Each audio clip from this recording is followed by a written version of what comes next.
guys, we're here in Pasadena, California, and this is my friend Anthony. Hello. And he's out here to visit. He's from Houston, and we are on our way up to the Hollywood sign. Even though I live pretty close by, I've never actually done this. Seems like something cool to do. And we're looking for things to do since he's out here to visit. Yep. Yeah, so we're gonna head up there.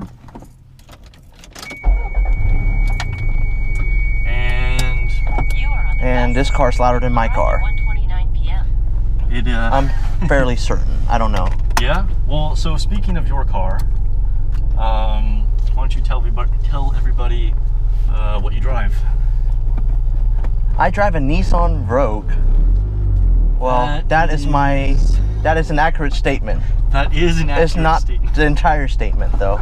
I also drive a Mazda 3, so there you go. Yeah, Mazda 3 and Nissan Rogue. Exciting cars. Yeah. What else do you drive? In all seriousness, oh my god, that guy's gonna hit you. Alright, anyways. I own a 2014 Nissan GTR Track Edition. And it's actually bought it out in California about a little bit over a year and a half ago. It was a very good deal for me at the time, and if I was going to make a financial mistake, I'm going to make it early. And I've had the car for almost 2 years now, and it's been a blast for me. Oh, watch out, there's a car coming. I'm aware. Good on you being a good co-pilot, though. Yeah, I know. Got your back. So, GTR driver. So what is it, people probably want to know, like, what's the ownership experience like? Like, when you drive around in a GTR, do you get a lot of attention, or no? Where I'm from in Houston, it's a pretty wealthy area, so not a lot of attention, but there's some attention from a lot of the college and high school kids, I guess. As far as the experience goes, this car is an absolute marvel to drive, and I mean, I don't know what Nissan did to it, but that car's an absolute Japanese engineering masterpiece, and I mean, it's incredible. The car picks up speed like crazy. I mean, it's actually surprisingly really comfortable, despite what people say. And the interior, people say it's like, oh, it's very like Nissan-ish, and it's very cheap and plasticky, but I mean, it's not that bad. It's not as bad as the car reviewers say it is. So I mean, and I mean, again, you're getting it like it's not supposed to be a luxury car anymore. Yeah. Right? So I mean, like, I knew what I wanted a car that I could maybe take it out to the track. So have you actually been to a track yet? No, not yet. I think there is a event hosted by one of the GTR club in Houston for all of us to go out to Circuits of the Americas in Austin and give it a go over there. But pretty awesome. I would say, yeah, like, I would highly recommend doing that. Yeah, I think it would be an awesome experience. I personally haven't been I haven't driven on a main track, but just doing autocross is a ton of fun, and I definitely, I plan to drive on the track at some point. So I take the opportunity. Like, don't. Yeah, I would love to go, but I recently switched out my tires for almost $2,000, and I cannot imagine what kind of expenses I could incur. So that's a good point. Like, what is like maintenance, upkeep, just like general ownership cost to maintain the car? Like, is it bad or not really? It's not terrible, actually. I'm still in the warranty range, so a lot of stuff were covered by the manufacturer warranty. I haven't switched out the brake pads or anything like that yet, so we'll see when that bridge comes along. But outside of the tires, which is a little bit pricey, I mean, it's not terrible. Oh my god, we lost? No, I think we went the wrong way. Continue on West Colorado Boulevard. It's rerouting us. I'm telling you, don't use Google Wait, we're We're using... using your phone. Oh, okay. Never mind. Whoops. Oh, well, this is a cool bridge. Yeah.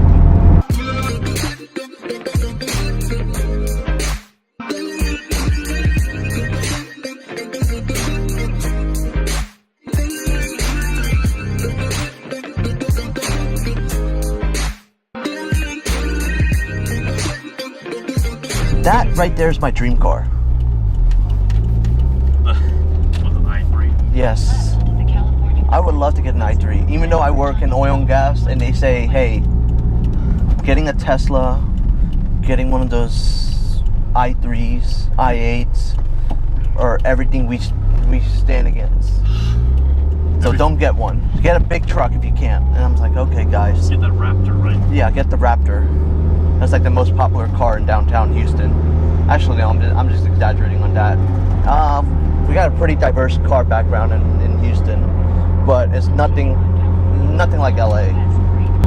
Yeah, in LA, like you just see like huge variety of everything, right? Yeah.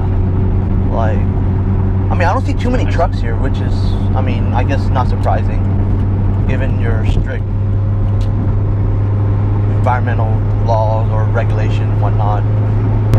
I mean, gas is expensive, so I think a lot of people. Yeah, that is true. That Yeah. is like fairly fuel But efficient. I mean, I think gas is at its lowest price in Yeah, like right in the now. last like 10 years. It's probably at its lowest price. It's pretty affordable right now. Yeah. Just in general, I think. I don't know if you would agree on this, but I think gas is probably cheaper in Texas than it is here. Oh yeah, way cheaper.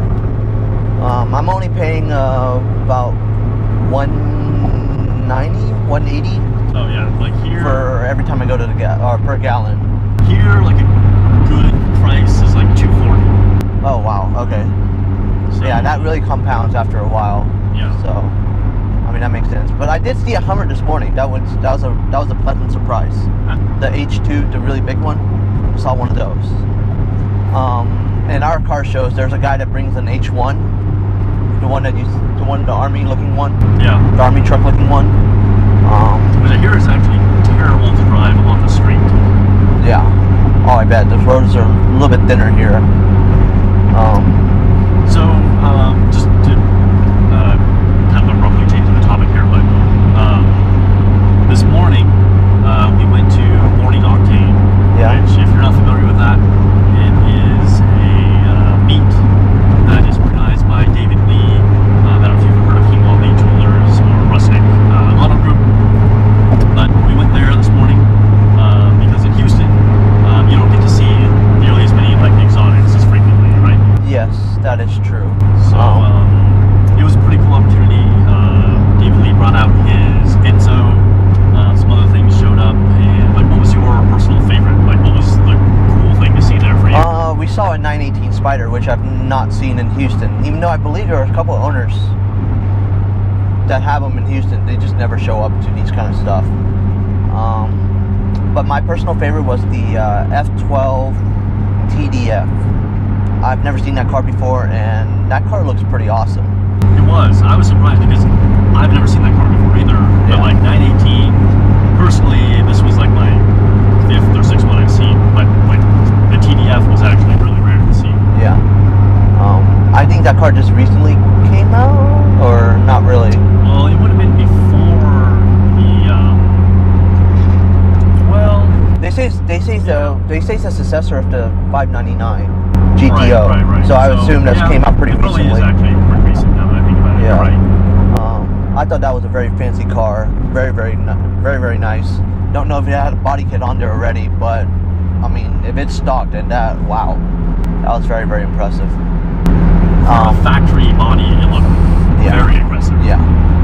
And then it has this Aggies color, Texas A&M, and I mean, it looks really good on that car. So I mean, kudos to that owner for having the wonderful taste in vehicles.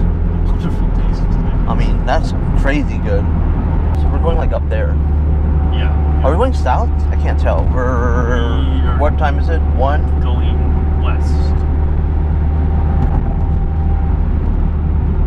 I don't know. Is this direction? This is North. This is west. This is I think that's west over there. I don't know. Beats me. I have to look look at the shadow and try to figure that out. Oh my god, that Mustang's gonna kill somebody. There. Fortunately, no Mustangs hurt anybody at Yeah. Morning Octane. Yep. Oh, in other news, there is a video of a guy almost killing a bunch of kids in our Houston Car and Coffee about a month or two ago. You should go find that video. It's pretty scary. Dude, that kind of sounds like you're promoting it. I'm not promoting it. I think that people should look at that video and not buy Mustang. Get a GTR instead. I would definitely agree with that. Yeah. So the GTR is an amazing car, and you know, for many people, it would be like the dream car. Yeah. And to some extent, it probably was even for you. It was definitely a dream car for me. So, having the GTR now, and we just went to Morning Octane and such, what would be kind of like the next level of dream car for you? Wow, that's a pretty loaded question. Honestly, the next car I get, I mean, it really depends on what I'm going to be doing next. Sure. Right now, I'm like living in Houston, working full time and whatnot. I've had plans to go back to school, so if I do go back to school, the GTR will probably have to be swapped out for a more practical car.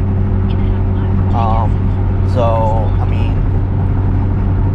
like I was looking at like a GLC 43 or a Porsche Macan Turbo. So, I mean, life definitely has different demands and takes some different directions. Yeah.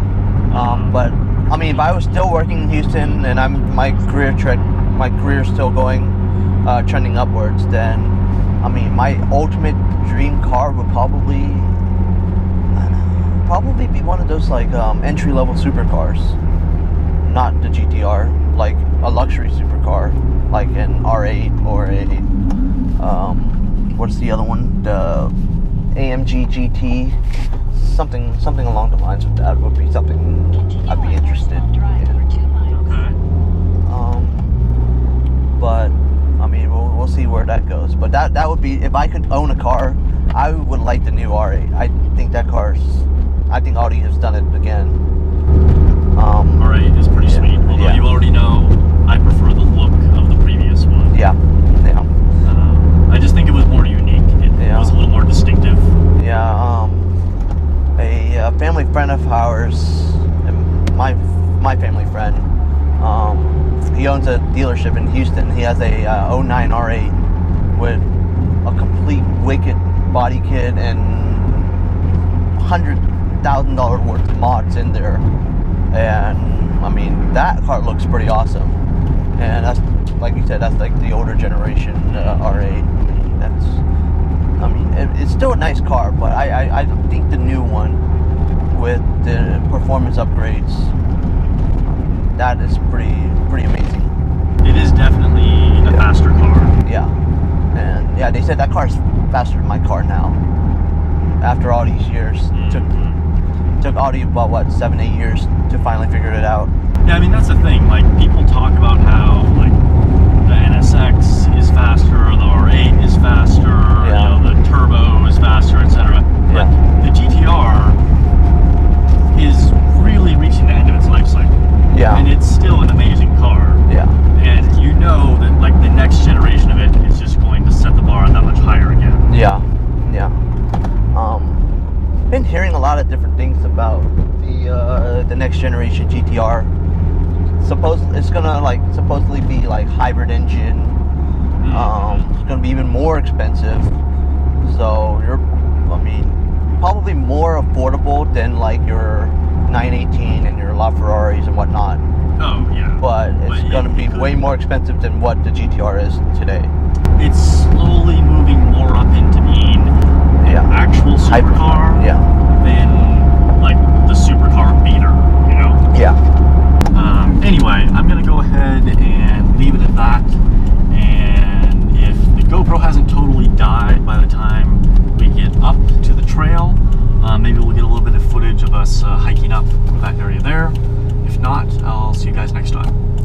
Bye.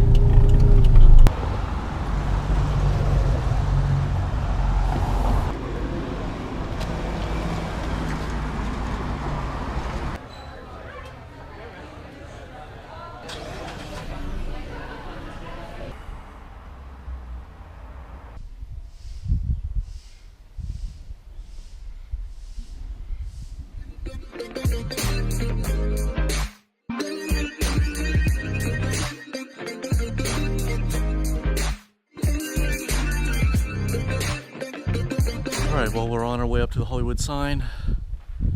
We're already dying, and we barely made it onto the trail.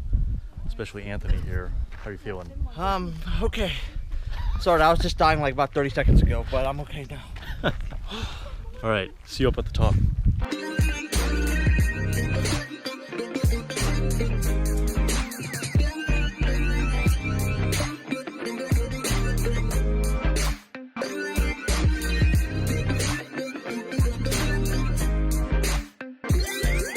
Anthony says this is the shortcut.